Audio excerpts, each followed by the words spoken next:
आज महंगाई डायन फिर से हमें खाती दिख रही है। इस संकट काल, संक्रमण काल, आपदा आफत काल में, इस कोरोना काल में,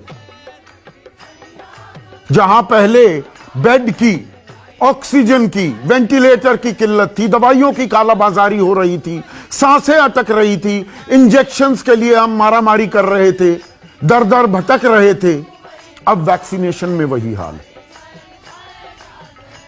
ऊपर से महंगाई और 1.25 साल से जो 23 करोड़ लोग गरीबी रेखा से नीचे चले गए, करोड़ों लोगों की नौकरियां चली गई, कुछ की वापस भी आई, लेकिन पहले जितनी तनख्वाह थी उससे कम में काम करना पड़ रहा है। कहने को रोजगार है, लेकिन कमाई जितनी थी उससे बहुत कम हो गई है।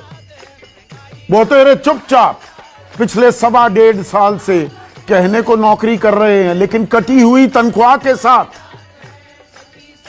क्योंकि कोई चारा नहीं है। ऐसे में अब महंगाई डायन मुंह बाए खड़ी है।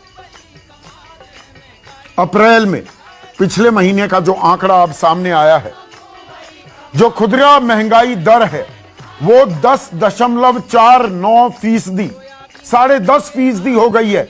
8 साल के सबसे उछले स्तर पर खुदरा महंगाई, थोक महंगाई दर, मैं खुदरा की बात भी नहीं कर रहा हूं, ये होलसेल प्राइस इन्फ्लेशन जो है ना, इंडेक्स जो है, उसकी बात है।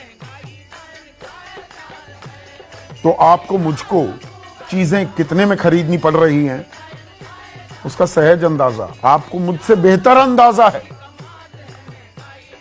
जेब पर मार पड़ रही है आम आदमी की। कल मैंने बात की थी पेट्रोल और डीजल की, डीजल 90 पार, पेट्रोल 100 के पार, लेकिन खाने के तेल की भी बात करें तो खाने के तेल में सरसों का तेल, कच्ची घनी का तेल हम सब इस्तेमाल करते हैं। ये अब 200 से 215 रुपए भी बिक रहा है बहुत जगह। 180-90 तो देश भर का एवरेज फिगर भी लेंगे, 180-90 रुपए, 200 रुपए तक सरसों का तेल बिक रहा है। 100 रुपए से कम था ये पिछले साल, मई के महीने की बात कर रहा हूं। सोयाबीन रिफाइंड 160 रुपए, पामोलिन ऑयल, पाम ऑयल भी कहते हैं, 140 रुपए, मूंगफली का तेल 175 रुपए, सनफ्लावर तेल 170 रुपए। इनमें से कोई ना कोई आपके घर में कुकिंग मीडियम के तौर पर इस्तेमाल होता है,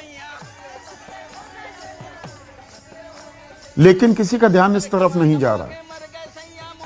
और ध्यान गया भी तो हो सकता है देश की वित्त मंत्री कहें कि नहीं, मैं तो तेल का इस्तेमाल नहीं करती। जैसे प्याज की कीमतों में आग लगी थी तो उन्होंने कहा मेरे घर में तो कोई प्याज नहीं खाता।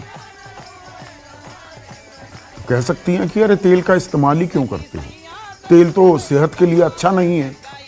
ऑयल फ्री खाना खाइए, बेक कीजिए, एयर फ्रायर का इस्तेमाल कीजिए घर में।